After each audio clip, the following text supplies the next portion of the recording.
Hello guys, आज मैं आप लोगों के साथ शेयर कर रही हूँ हलावा वैक्स की रेसिपी या आप इसे फिंगर वैक्स भी कह सकते हैं। इसे बनाना बहुत ही आसान है पर इसका रिजल्ट बहुत ज़बरदस्त है। आप लोग इसे घर में एक बार ज़रूर ट्राई करें।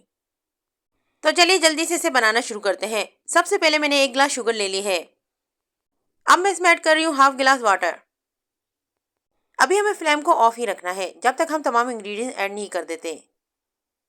अब मैं इसमें ऐड करूँगी 1 गिलास लिक्विड ग्लूकोज। अच्छा, यहाँ बहुत से लोगों को मालूम नहीं है कि लिक्विड ग्लूकोज भी वैक्स में डलती है। इसे वैक्स में क्यों डाला जाता है, थोड़ा सा मैं आपको बता देती हूँ। वैक्स में लिक्विड ग्लूकोज को डालने से वैक्स सॉफ्ट हो जाती है। जब हम वैक्स को स्किन पर लगाते हैं तो स्किन खींचती नहीं है और बाल स्मूथली निकल जाते हैं। अब मैं आपको बताऊंगी कि लिक्विड ग्लूकोज इजीली आपको कहाँ से मिल सकती है। केक कैंडी बनाने वाली शॉप से, हलवाइयों मीठा बनाने वालों से, और ये आपको ऑनलाइन भी मिल जाती है। अब मैंने लो फ्लेम को ऑन कर दिया है। जब तक हमारी शुगर और लिक्विड ग्लूकोज घुल नहीं जाती हमें लो फ्लेम ही रखना है। अब मैं इसमें ऐड कर रही हूँ फूड कलर। फूड कलर मैंने यहाँ ग्रीन कलर का ले लिया है।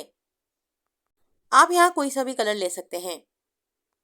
गाइस, इससे पहले मैं कोल्ड वैक्स की रेसिपी शेयर कर चुकी हूँ।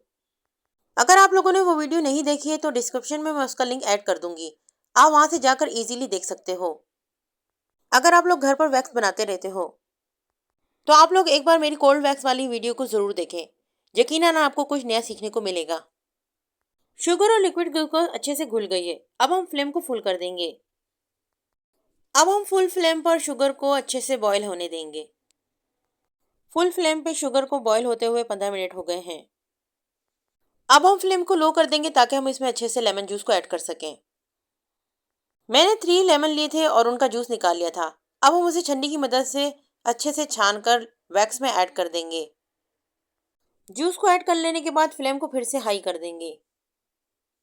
अच्छा, यहाँ आप लोगों ने एक बात का बहुत ज़्यादा ध्यान रखना है, जब भी कोई इंग्रेडिएंट्स ऐड करें तो फ़ौरन से चम्मच चलाते रहें। अब मैं इसमें ऐड कर रही हूँ citric acid 1 table spoon. Citric acid को ऐड करने के बाद फ़ौरन से इसमें चम्मच चलाएं और फुल फ्लेम पर ही इसे आधा घंटा बॉईल होने दें। इस वैक्स को बनने में तकरीबन 1 से 1.5 घंटा लग सकता है और ये हमारी वैक्स रेडी होने के बाद 1 kg तक होगी। आधा घंटा हो गया है। अब हम फ्लेम को लो कर देंगे और इसे 15 मिनट के लिए लो फ्लेम पे पकने देंगे। 15 मिनट हो गए हैं और आप लोग देख सकते हैं वैक्स का कलर कितना ज़्यादा डार्क हो गया है और वैक्स का टेक्सचर भी कितना थिक हो गया है। इसका मतलब यह है कि हमारी वैक्स रेडी हो गई है। चलिए इसे चेक करते हैं कि वैक्स वाकई में रेडी हो गई है या नहीं।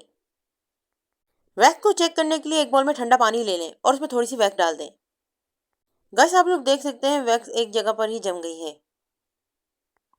और पानी के साथ घुल नहीं रही है। अब मैं आपको इसे उठाकर भी दिखाती हूँ कि इसका टेक्सचर किस तरह का हो गया है। ये बिल्कुल ऐसी हो गई है जैसे कि हम आटे को गूंथते हैं, उसकी डो बनाते हैं और हम जिस तरह से आटे को करते हैं इस तरीके से होता जाता है।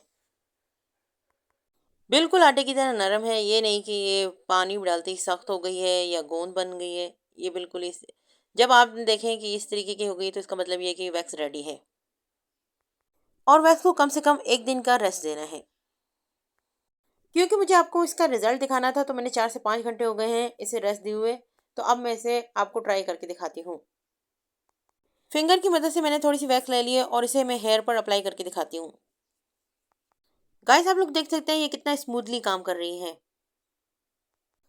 और जहाँ मैंने वैक्स को अप्लाई किया था वहाँ से कितने अच्छे तरीके से इसने बालों को निकाल दिया है।